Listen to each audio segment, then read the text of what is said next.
How are you today? I hope you're doing great. Yes, our topic is grammar, parts of speech. Parts of speech.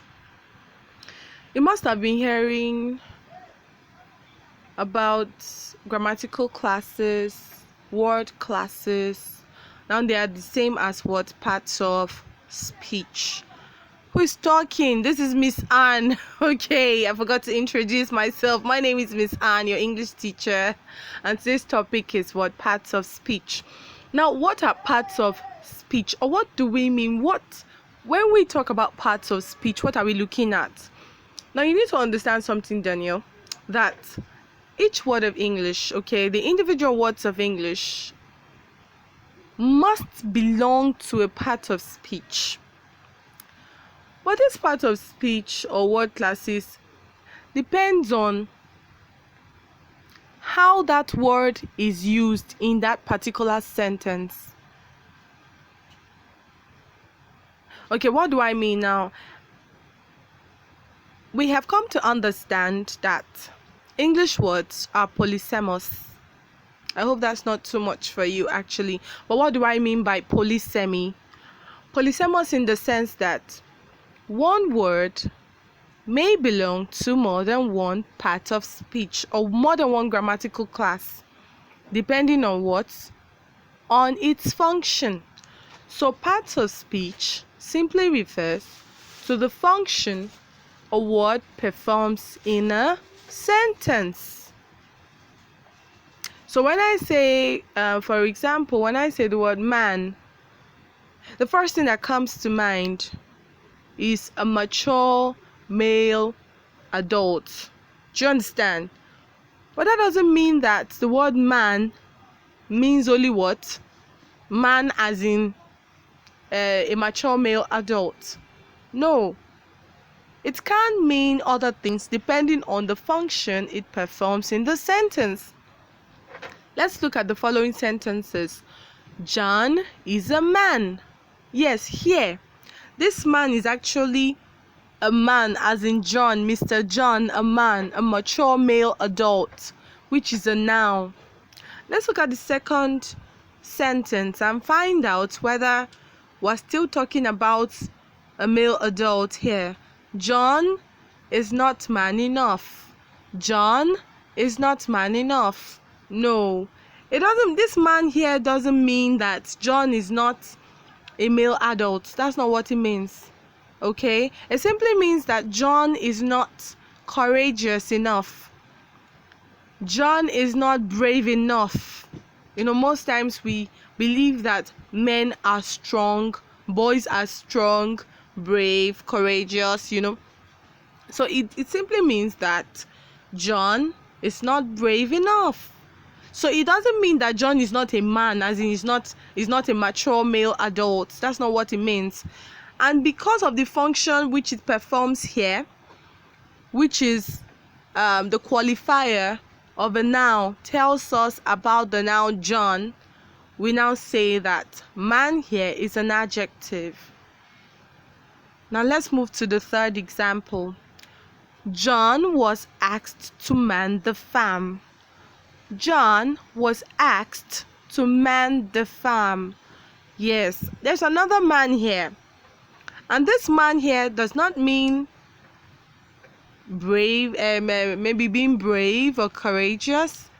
Neither does it mean being a mature male adult. It doesn't mean any of those. So what does it mean? John was asked to man the farm.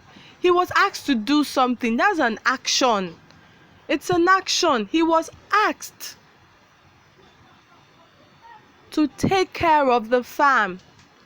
He was asked to supervise the farm. To supervise the farm. To take care of the farm. That's what it means. And because man here is not a qualifier of a noun, neither is it the name of a person, maybe a common name.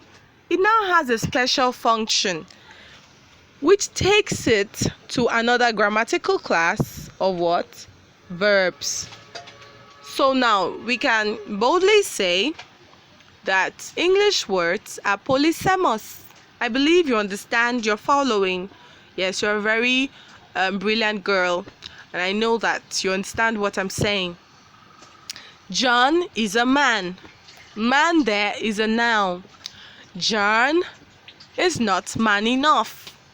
Man in the second sentence is an adjective because it qualifies a noun. It qualifies the noun John. And John was asked to man the farm. Yes, was asked to do something, okay? And when you perform an action, that is a verb, because a verb is an action word or a doing word. Yes, so verbs represent actions.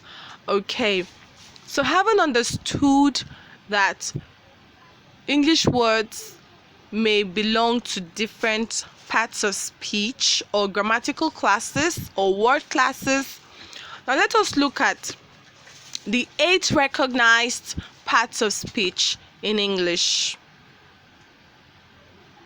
You have this already, you have it in your notes, and I'm very sure you have studied, but I just want to explain to you further. Now let's look at the first one, nouns. Nouns. What is a noun? Okay, the 8 recognized parts of speech are nouns, pronouns, verbs, adverbs, adjectives, prepositions, conjunctions, interjections or exclamations. That is 8. The 8 recognized parts of speech. I'll take them again.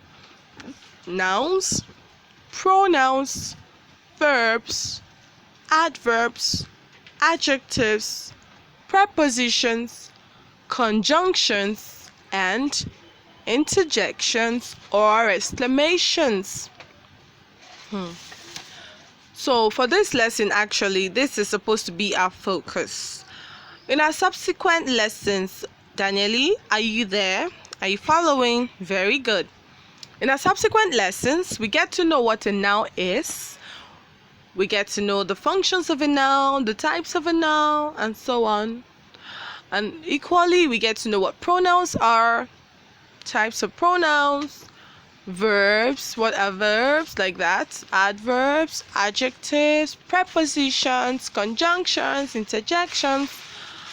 But for the purpose of this class, our focus is on what grammatical classes are, or what parts of speech are, and for you to understand that a word may assume a different grammatical class or a different part of speech because of the function which it performs.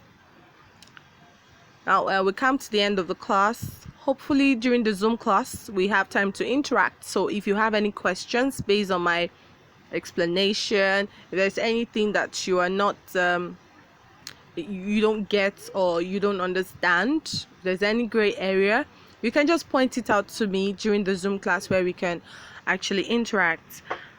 I sent a video to you. We have come to the end of the class, okay?